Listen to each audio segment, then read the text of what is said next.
네, 사도 바울은 어제 말씀해 보니까 교인들이 율법을 쫓아가는 일로 말미암아 자신이 그들에게 목숨을 걸고 복음을 전하고 가르친 모든 수고가 헛되게 되지 않을까 염려한다. 그런 말을 했습니다. 그러한 염려하는 말을 하면서 이어서 오늘 우리가 읽은 말씀에서는 바울 자신의 순전한 사역에 교인들이 기쁘게 반응을 해서 예수님을 믿었고 또 그들에게 복음을 전해준 바울에게 그들이 한 번도 해롭게 한 일이 없이 나를 잘 대해줬다. 이제 그런 말을 합니다. 그런 복음을 전하는 일에 교인들도 자신처럼 되기를 소망한다고 말하고 있습니다. 바울은 자신이 처음 갈라디아 교인들을 만났을 때 맺어온 관계를 처음 그가 어떻게 맺었는지 관계를 맺어온 것을 언급하는데 13절에 보니까 내가 처음에 육체의 약함으로 말미암아 너에게 복음을 전한 것을 너희가 아는 바라. 그렇게 말을 하죠. 육체의 약함으로 너희들에게 전했다. 다른 성경 번역을 보니까 너희가 나의 육체의 질병 때문에 내가 너희들에게 복음을 전하기 시작을 했다. 그렇게도 번역된 것을 봅니다. 아마 바울에게는 육체적으로 연약한 분이 있었던 것 같습니다. 그럼에도 불구하고 너희들은 나를 그것을 가지고 업신여기거나 또는 거부하지 않고 오히려 너희들이 나를 하나님의 천사처럼 또는 그리스도 예수 자신처럼 나를 그렇게 대해주었다. 처음 그들이 복음을 받아들였을 때 얼마나 큰 기쁨과 열망으로 받았는지 그 복음 때문에 바울을 얼마나 귀하게 여겼었는지를 말하고 있습니다. 오늘날도 좀 이런 문제가 있는 것 같아요. 처음 복음을 전해 주었을 때 너무 기뻤지만 시간이 지남에 따라 자신들에게 말씀을 가르치는 목회자의 이야기나 영적 이야기를 제대로 받지 않고 관계도 목사님은 그렇게 말하지만 나는 그렇게 생각 안 해. 그러면서 말씀을 받지 않고 이제 그런 모습들을 볼 수가 있는데 바울의 경우는 좀 더 심각한 상황이죠. 그들을 이간질에 넘어가서 그들이 이전에 가졌던 그 좋은 관계가 흐트러지고 있고 깨지고 있음을 생각하고 있기 때문입니다. 14절에 보니까 너희를 시험하는 것이 내 육체에 있으되 그 약함을 뭐라고 표현하고 있습니까? 너희를 시험하는 것이 내 육체에 있으되 자 이걸 보면 육체의 어떤 질병이나 핸디캡이 사람들에게 리더로 받아들이기에 거부감을 갖게 만들 수 있었던 그런 것이 있었다는 것을 알게 됩니다. 그런데 이것을 너희가 업신여기지도 아니했고 또 뿐만 아니라 나를 버리지도 아니하였고 오히려 하나님의 천사처럼 또는 그리스도 예수처럼 영접을 하였다. 그렇게 말씀하죠. 사람들이 바울의 신체적 외모의 약점을 문제 삼지 않고 자기 자신을 받았다는 사실을 말해주고 있습니다. 이게 도대체 뭘까? 바울 육체에 있었던 연약한 것이 무엇이었을까에 대해서는 많은 사람들의 많은 견해들이 있습니다. 어떤 사람들은 그가 키가 작고 또 대머리가 되었고 아주 몰골이 별 볼 일 없는 그런 사람이었기 때문일 것이다. 또 어떤 사람은 심지어 그가 간질병이 있었을 것이다. 여러 가지 생각을 합니다. 근데 여러 가지 추측을 할 수가 있습니다만은 15절, 14절 다음에 15절에 보면 너희가 할 수만 있었더라면 너희의 눈이라도 빼어 나에게 주었으리라. 이런 말씀이 나오죠. 눈이라도 빼어 나에게 주었을 것이다. 이 말씀을 근거로 한다면 아마도 바울이 다메섹으로 가는 길에 빛보다 더 강한 빛을, 해보다 더 강한 빛을 만나서 꼬꾸러지면서 주님을 만났을 때에 그때 그가 눈에 손상을 입지 않았느냐. 그래서 사흘 후 아나니아가 그에게 안수할 때 눈에서 비늘 같은 것이 벗겨지고 다시 보게 되었다. 아마 성경의 구절로 언급된 것이라면 이런 것이 아니었겠나. 그래서 그가 다른 사람들이 볼 때 불쾌감을 불러일으킬 수 있을 만큼 안지를 심하게 걷고 있지 않았는가. 이렇게 얘기를 하는 사람들이 있습니다. 아마 그래도 그 다음 구절에 나오는 말씀을 근거로 한다면 안질병이 가장 가장 가깝지 않겠나 그런 생각을 갖게 해줍니다. 그런데 그것이 어떤 것이었든지 간에 문제는 뭐가 문제냐 그건 아니고요. 어떤 것이든지 그럼에도 불구하고 그를 사랑하고 리더로 인정하고 그들이 예수님처럼 대해주었던 그 첫 번째 맺은 관계성을 이야기하고 있는 것이죠. 우리말에도 표현을 그 사람은 간이라도 빼줄 사람이다. 눈이라도 빼줄 사람이다. 이제 그런 표현일 것이다. 그렇게도 보게 됩니다만은 그렇게 가까웠었는데 지금은 멀어졌다. 왜 그렇게 됐느냐. 이간질하는 사람들이 너희들과 나를 멀리하게 만들었기 때문이다. 자, 그렇게 너희들이 나를 잘 받고 그렇더니 지금은 어떠하냐. 너희들이 갖고 있었던 기쁨이나 너희들이 그때 나를 통해서 받았던 복이 지금 도대체 어디 있느냐. 이런 말씀을 하고 있죠. 그것이 망가질 정도로 자신을 원수시한다고 생각할 만큼 그들의 관계가 나빠졌다라는 것이죠. 15절, 16절 그걸 말하고 있습니다. 너희의 복이 지금 어디 있느냐? 내가 너에게 증언하노니 그런즉 내가 너에게 참된 말을 함으로 원수가 되었느냐? 지금 너희들이 나를 원수로 여기느냐? 내가 바른 말을 한다고 여기서 참된 말을 한단 말이 무슨 말입니까? 그들이 잘못된 것을 믿고 있으니 바르게 세워져야 한다. 앞에 얘기를 하면 천사라도 저주받을 그런 것들을 쫓아가느냐. 그렇게 바른 말을 한다고 너희 나를 그렇게 원수시 할 수 있겠느냐. 이런 이야기를 지금 하고 있는 것이죠. 17절에 보면 유대주의자들이 너에게 열심을 내는 동기는 좋은 뜻이 결코 아니다.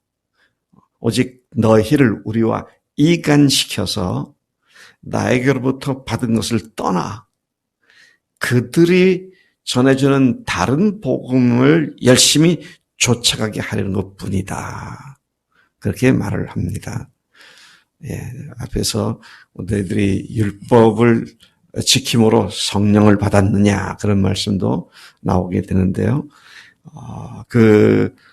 너희들이 그냥 지식적으로 안 것이 아니라 성령님께서 너희 속에 역사하기 시작한 그것이 너희들이 율법 때문이었느냐 아니면 믿음 때문이었느냐 이런 말로도 강하게 질책을 하고 있습니다만은 자 그런데 열심에 관해서는 18절 보니까 여러분이 선한 일에 열심을 내는 그 모습은 내가 그대들과 함께 있을 때뿐만 아니라 언제라도 좋은 일이다. 선한 일을, 좋은 일을 위해서 열심히 내는 건 누가 뭐라 그러겠느냐. 그건 참 좋은 일이다. 자, 그렇게 하면서 19절에 보니까 바울은 교인들이 복음을 순전하게 받고 믿은 그 믿음이 다른 복음으로 헷갈리고 다른 복음으로 혼돈된 상태를 염두에 두고 그는 교인들의 삶과 인격 속에 그리스도의 형상이 이루어지기까지 다시 해산하는 수고를 한다. 그렇게 말을 하고 있습니다. 하나님이 미리 아신 자들을 또한 그 아들의 형상을 본받게 하기 위하여 미리 정하셨으니 이는 그로 많은 형제 중에서 맏아들이 되게 하려 하심이라. 이게 로마서 8장 29절 말씀인데요. 자, 그리스도의 형상이 이루어지기까지라고 말하고 있는데 바울은 지금 우리가 보고 있는 게 갈라디아서인데요. 여기서도 이 말을 했지만 조금 전에 읽었던 로마서 8장 29절에서도 그리스도의 형상에 대한 이야기를 하고 있습니다. 또 뿐만 아니라 에베소서 4장 13절과 15절, 지금 갈라디아서죠. 갈라디아서 다음이 에베소입니다. 에베소서 4장 15절 두 구절을 보면 13절은 우리가 잘 아는 대로 우리가 다 하나님의 아들을 믿는 것과 아는 일에 하나가 되어 그 다음에 그리스도의 온전한 사람을 이루어 그리스도의 장성한 분량이 충만할 때까지 이르리니. 그러니까 바울의 교인들을 향한 사역의 목표는 교인들이 그리스도의 장성한 분량이 충만한 데 이르는 것이다. 그리스도의 형상을 이루는 것이다. 또 15절도 보면 오직 사랑 안에서 참된 것을 하여 참된 말을 하여 범사에 그에까지 자랄지니 그는 머리 곧 그리스도시라. 범사에 그분의 분량까지 자라게 될 것에 대한 목적을 갖고 있었죠.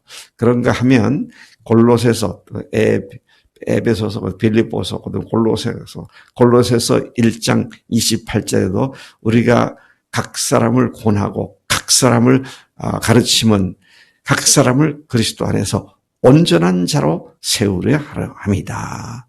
그런 말씀들로 그의 서신서 전체에서 각 교회들에게 자신의 사역의 궁극적 목표가 각 사람들을 온전한 그리스도의 형상을 닮아가는 자. 그가 그렇게 되는 것이다. 그래서 여러분, 우리가 교회 안에서 구원받으면 다 된 것처럼 착각하고 있는 많은 사람들을 보면 너무 속이 터져요.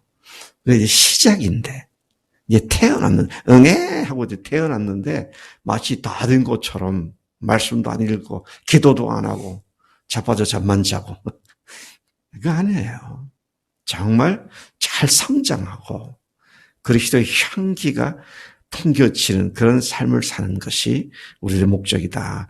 그래서 바울이 지금 그거를 두고 지금까지 내가 너희들이 그렇게 수고한 것이 헛되게 될까 봐 염려한다. 그런데 내가 다시 너희를 위해서 해설하는 수고를 한다. 그렇게 지금 말을 하고 있는 것입니다. 참 근데 여기에서 바울의 교인들에 대한 기본적인 태도를 우리가 꼭 배워야 합니다. 다시 돌아가서 보면 아까 우리 읽었던 4장 19절을 가서 보십시다. 4장 19절 같이 한번 읽겠습니다. 19절 시작. 나의 자녀들아 너희 속에 그리스도의 형상을 이루기까지 다시 너희를 위하여 해산하는 수고를 하노니. 자, 지금 이 해산하는 수고를 한다는 말을 그 어떤 입장에서 합니까? 부모들 입장에서 합니다. 나의 자녀들아. 참 좋은 교인들 이 정도가 아닙니다. 나의 영적인 자녀들이다.